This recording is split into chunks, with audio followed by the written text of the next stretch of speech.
smashing the like button if you're on YouTube. Appreciative to you lot on Twitch. Now, obviously, you've all seen Bukayo Saka's injury at this point. There's rumors of as optimistic as 4 weeks, as far back as 8 and 12, and we're going to get into all of that, people. I'm naturally, there's some people that don't support Arsenal that will rejoice in, hearing about a player's injury. Likewise, there's Arsenal fans who celebrated Rodri's injury. I can't speak for football fans who do that. I'm never going to be one of them, and I think that's reflected on my channel. You got to remember, this is somebody's health. Now, it's a bitter pill to swallow where Bukayo Saka is concerned. He's one of our best players. Goals win games. If he's not scoring, he's assisting. Where you want to win Premier League trophies and Premier League honours, you need, to have more answers than questions. And Saka's consistency level, his match winningness, and just all of that sort of stuff. Goals win games. He gives us that. So we're gonna have to get on with it. I'm gonna save my thoughts to the end, really. And I must admit, I have sympathy for Arsenal fans. I have sympathy for Bukayo Saka with this injury. What I don't have sympathy for is anybody, whether it's Arteta, the recently departed Edu, the Cronkies, etc. I've got no sympathy for any issues that with them where injuries are concerned with Arsenal Football Club, because we've been knowing this. A lot of the issues we have seen as a club, whether it's from a tactical point of view, the left-hand side, not having a striker, not having a winger for the left-hand side, as well as backup for Saka. A lot of these issues, potentially goals from open play as well. These issues did not just arise in these 15, 16 games we've played, really and truly. Mikel Arteta again today has said we've got one of the finished squads. He said that in February of this year. And I'm not trying to point the finger at anyone. The club makes a big song and dance about collaborative nature. You're all in this. As I always give the example, I don't know about you lot, but growing up, I come from a family that has I've got plenty of cousins.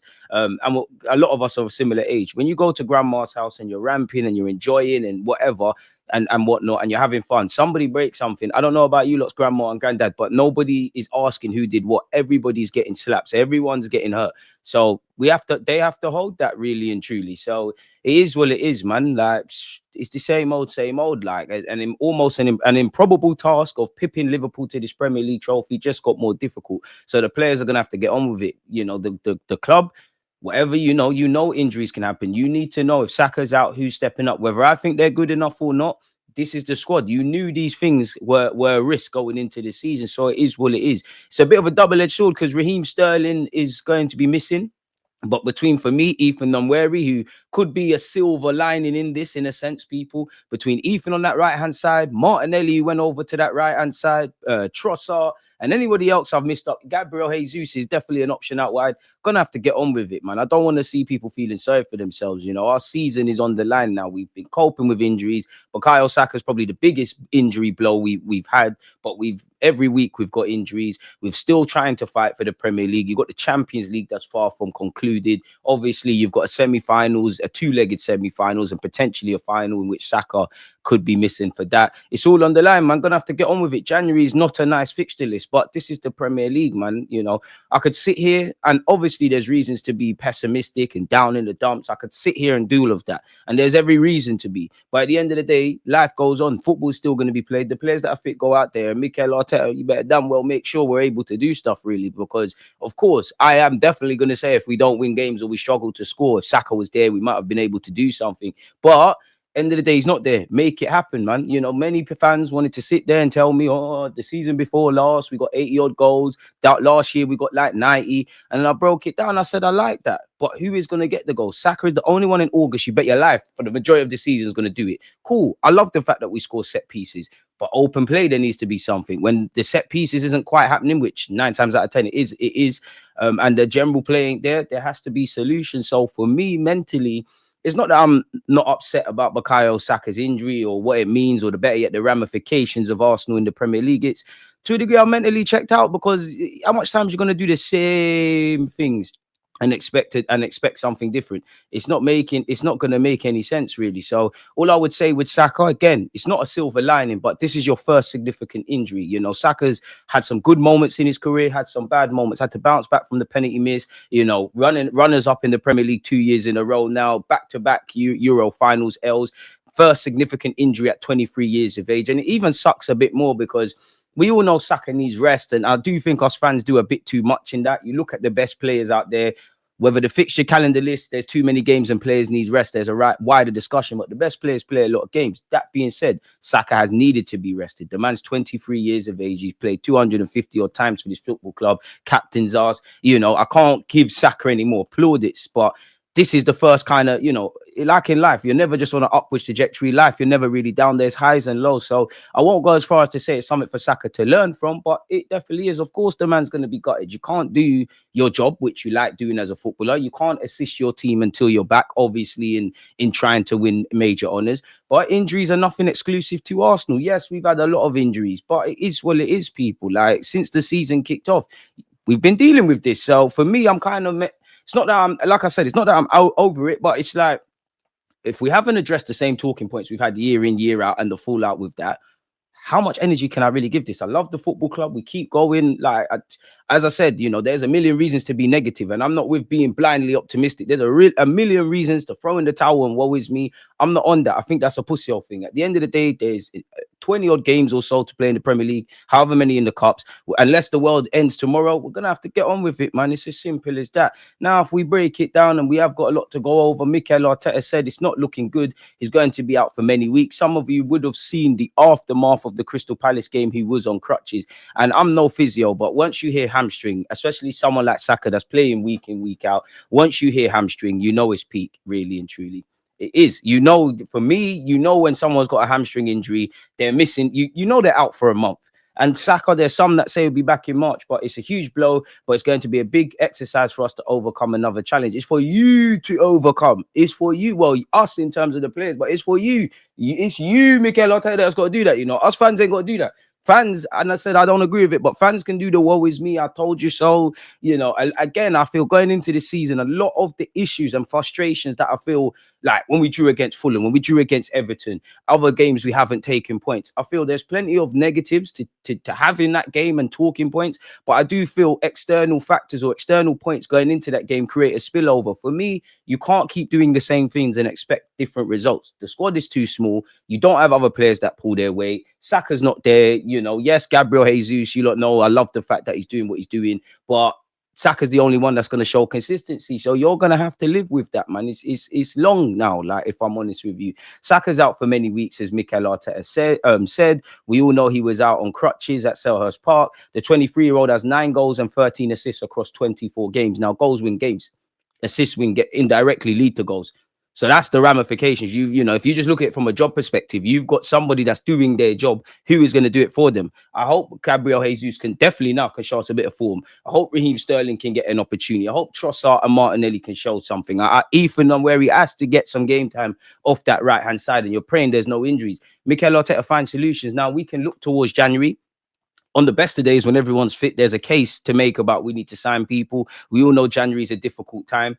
I don't know who you're going to get. You tried to get Nico Williams. It seems like he wants to stay in Spain. The same with Rafinha. Pedro Neto signed for Chelsea. Shit, Jadon Sancho's got over there. Does this add fuel to the fire for Marcus Rashford? Marcus Rashford off that, I don't know. But you're going to have to make something happen, because it's already make or break time where the season's concerned, like, really and truly. And it's been made even worse.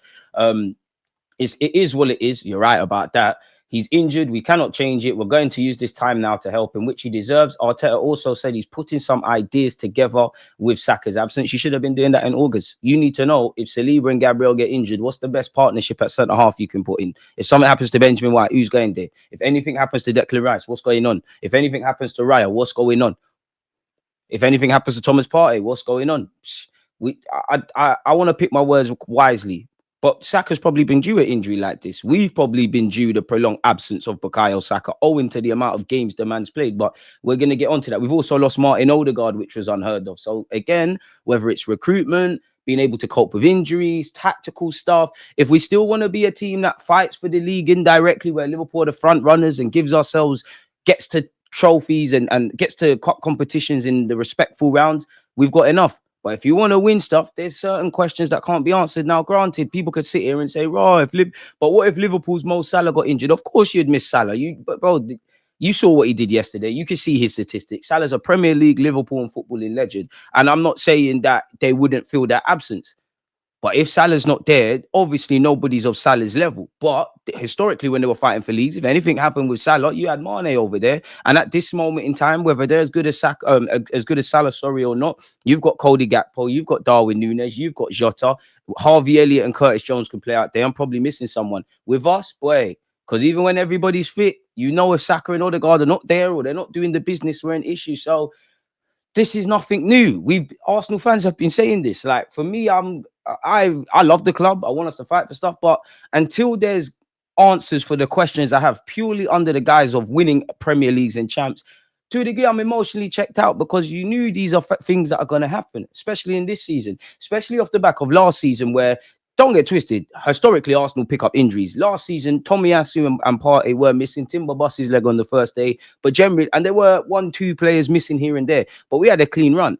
For me, we should have, and it's easy for me to say yes as a fan. We should have sat there in the summer and said, boy, we got lucky. You know, we know the last few years, Odegaard's given us a clean run. What if he gets injured? Saka, the same logic. Benjamin White's played with injuries. You know, Calafiori picks up knocks. Tomiyasu can't stay fit. Thomas Partey, granted, even in and amongst this injury crisis, Partey's only missed 1 or 2 weeks, but he's had issues. Moreno's had issues. This is what comes with the territory. You know, you look at City. They've missed Rodri. Clearly, anyone is going to miss their key players, but they don't have somebody that's better than Rodri. You know, you've got options, and it's the same parallels could be with Saka. You know, you either get someone that's better than Rodri, which evidently is difficult to find. You get someone that is not quite as good as Rodri, but can do that role, or you find a completely different way of playing. That is what City have failed to do beyond the obvious issues that they have, and you relate that to Arsenal.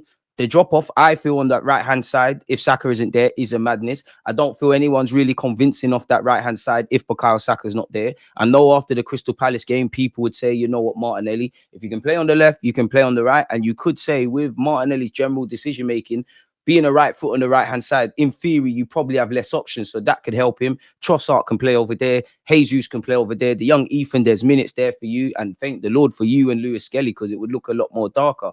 It is what it is. Like I said, my sympathy is to Arsenal fans and Bukayo Saka, and indirectly the players, obviously Bukayo Saka's teammates, because you're not in charge of recruitment. The party they do, Mikel Arteta, Stan Kroenke, Josh Kroenke, everyone that has a Scooby-Doo or is involved in the process of recruitment. Boy, I don't want to be that guy, and I'm definitely not being reactive. I definitely don't feel we should have kept him. But Fabio Vieira was playing off the right. Smith Rowe was playing off the left. If you had these guys in the squad, there could be some chopping and changing. My point being, a lot of the same things are required. You can't go into the season trying to compete for 4 trophies with the small squad we've got. So, boy, as I said, you can't stand in the rain and complain you're wet, people. He's torn his hamstring. He said, yes, probably there are ways to prevent the injury. There are a lot of factors. We are looking at everything and what we can do differently. Since his debut in November 2018, Bukayo Saka has played 250 times for Arsenal with 67 goals and 63 assists. Now, I don't know if he would have got to Kevin De Bruyne or Henry levels across assists for the season, but beyond the obvious reasons for Saka, I think a big blow is I think you could have really got some strong numbers for goals and assists and kept doing what you're doing, but you're going to have to sit down for a minute. And also, you got to remember, from the moment Saka's injury is healed, that doesn't mean you're ready to go again. Like, from him being past medically fit, when is he able to run? How many minutes can he get? Is he fit enough to be on the bench? And also, if you're missing 8 weeks, he's lost a bit of rhythm. So there's also that factor as well. But boy, we're going to have to get on with it. We're going to have to get on with it. It's as simple as that. Oh, man. He said Saka was gutted and emotional after discovering the severity of his injury, people. And then when asked on the congested fixture list, it's probably more the accumulation of matches, as people like Declan Rice and Saka have played over 130 games in 3 seasons, which is true. And again, player welfare, the fixture calendar list, these are things. I think there is a correlation between that and the ACLs. But Mikel Arteta has also had comments where he's saying the best players are playing 70-odd games. The last 2, maybe 3 years, including this. You know these players are going to be involved. You know that there's 2 double whammies with injuries. Obviously, players are going to be missing, but you're then running players into the ground. Declan Rice, Benjamin White. Odegaard was a freak one, but Odegaard. Now Bukayo Saka. Gabriel had an injury as well. Like, not all of it is due to overload and things, but injuries happen. It is what it is, man. Like, boy.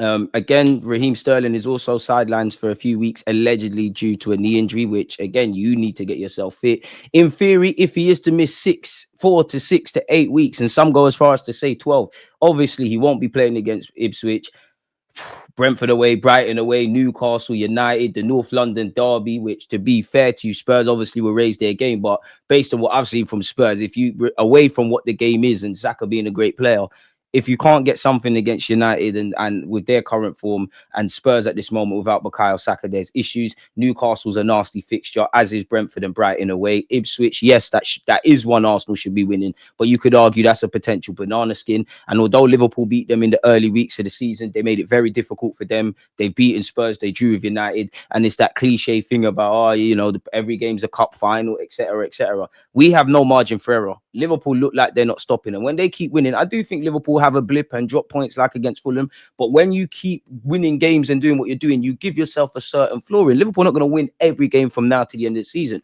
but Arsenal need to be able to make sure we're maximizing our points. But it just feels like self-engineered issues. Now, I'm not saying Arsenal wish injury are going to put players out there if they believe they can get injured, but these are questions and talking points that, big up you lot on the platform, we've been here speaking about this. So for me, there's a degree of, it's not that I don't care, but it's like I'm struggling to really go overboard here. It's like, it's not even I told you so. It's, you could see this, like you could see that the sun was shining, but all of a sudden the weather started getting cold. There's little droplets of rain, so I can't be surprised that it's peeing buckets at this moment. Dynamo Zagreb, Wolves away, Girona away, Manchester City at home, Newcastle at home, and Leicester in theory is what he could be missing, people. So it is what it is. Arteta said he's putting ideas together. You better find some ideas. I actually remember you saying Kai Havertz could play off the right last season. I'm not saying, apologies, people, I'm not saying we need to see that, but it is something. Team News and Ticks has said, now people are reporting it'll be 8 weeks. I'm told that it's a bare minimum, and likelihood is we won't see him until March. The main thing is Saka comes, regardless of what we're fighting for, the main thing is Saka comes back fit and healthy and, able to continue his life as a footballer. There's no point rushing a man back and things like that. And to a degree with Saka, we're going to have to probably save him from himself, because, again, when people sit here and say footballers don't care, it annoys me. Some of these footballers, Benjamin White, the best example, because, the people that do the former footballers that go on podcasts, they say Ben White's known to hide injuries.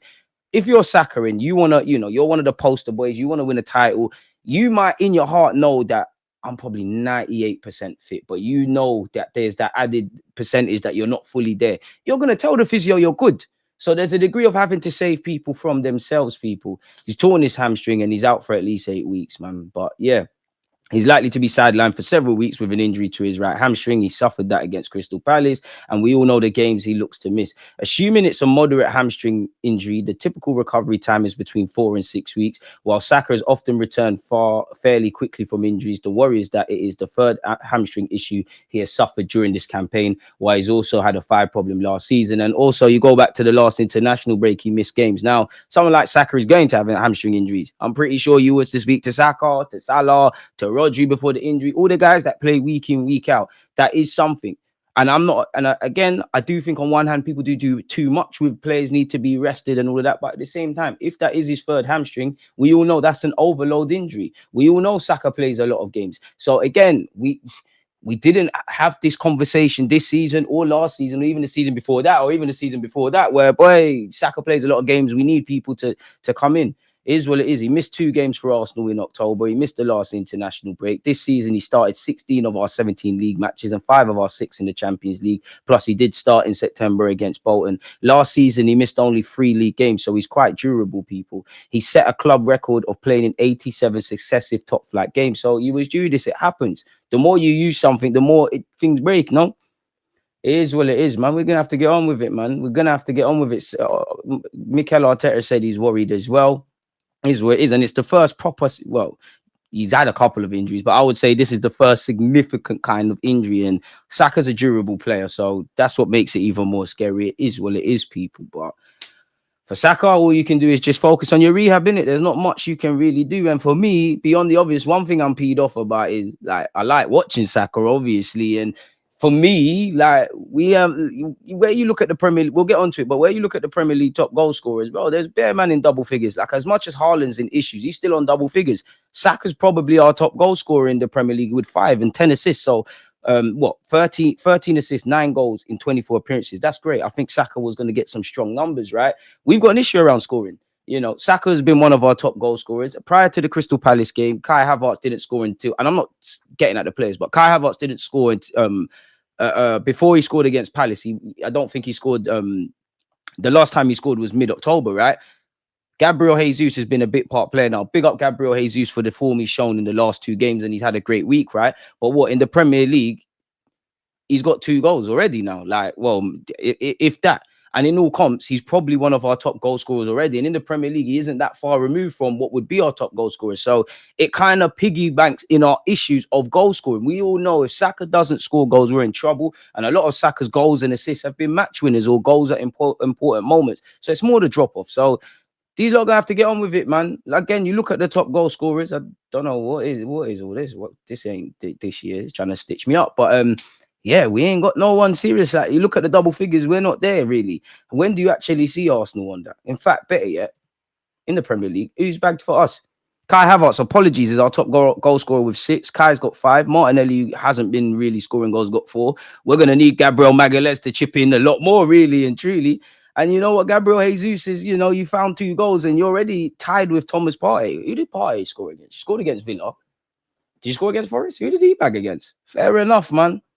But goals win games, and this has been an issue really and truly with us, man. So it is what it is. Mikel Arteta and, you know, Mr. Tim Lewis and the departed Edu and the Cronkies, these are the things that I get so annoyed.